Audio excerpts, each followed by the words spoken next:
Dalam kurun waktu 4 tahun, tol Trans Jawa tersambung hingga gerbang tol Probolinggo Timur. Total panjangnya hampir 900 km. Tidak heran apabila optimisme pun mencuat. Sebab kini tinggal menuntaskan potongan kecil Pulau Jawa, yaitu tol Probolinggo Banyuwangi atau Probowangi dalam kurun waktu 1 hingga 2 tahun. Jalan tol Probolinggo Banyuwangi atau Probowangi yang ditarget rampung 2020 akan menjadi tol terindah di Indonesia. Membentang 171 km dari barat ke timur, meliuk melewati punggung pegunungan dan tepi-tepi pantai hingga tiba di ujung timur Pulau Jawa.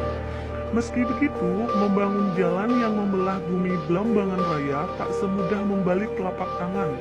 PT Jasa Marga Probolinggo Banyuwangi atau PT JPB, anak perusahaan PT Jasa Marga yang ditugasi membangun jalan tol itu akan menghadapi banyak tantangan. Bergerak ke timur selepas Desa Binor di Kecamatan Paiton, Probolinggo, tim konstruksi akan dihadang kaki pegunungan Iyang Argopuro di samping kompleks pembangkit listrik tenaga uap PLTU Paiton. Dulu, kawasan tersebut hanyalah tebing yang bertemu lautan.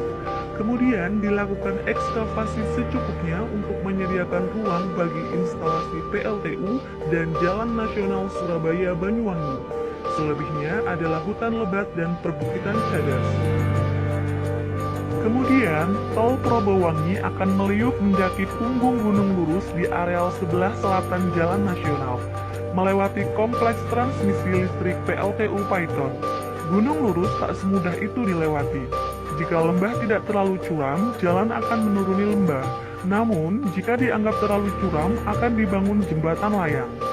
Rencananya, JPB membuat jembatan yang melayang di atas ceruk lembah Gunung Lurus. Kalau benar jadi, pemandangan akan seindah jembatan di tol Cipularang. Bukan hanya itu, di punggung Gunung Lurus dekat gerbang perbatasan Kabupaten Probolinggo dan Situbondo bakal dibangun rest area yang berdiri di ketinggian. Dari rest area tersebut, pengguna jalan tol bisa mendapatkan pemandangan Laut Selat Madura. Terus ke utara, jalan tol memasuki tantangan lain, yakni melintasi Gunung Ringgit alias Gunung Putri Tidur di kawasan Pasir Putih, Bungatan, Situbondo. Selepas besuki saja, sudah terlihat leher dan dagu sang Putri Tidur, menjulang tinggi di kejauhan. Pengguna jalan tol bisa menikmati pemandangan sawah di bawah kaki pegunungan dari rest area Melandingan. Hanya terdapat beberapa ratus meter lahan datar antara kaki Gunung Ringgit dan kawasan pesisir Pasir Putih. Itu pun beberapa sudah ditempati jalan nasional. PT JPB akan membuat akses masuk tol di dekat kawasan pantai Pasir Putih dekat Hotel Kapit. Diharapkan para pengguna jalan tol yang ingin melepas lelah bisa keluar sejenak menuju kawasan pantai Pasir Putih. Kawasan wisata itu pun bakal tumbuh pesat.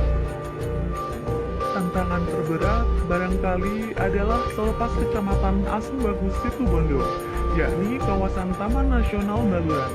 Di tengah kawasan Taman Nasional, PT JPB membangun akses tol di dekat Waduk Bajulmati. Pengguna bisa keluar tol dan mampir di kawasan hijau tersebut untuk sekedar melepas lelah. Ke timur lagi, sebuah rest area akan dibangun di dekat kawasan Pantai Watu Dodol. Lagi-lagi dengan pemandangan laut yang luar biasa.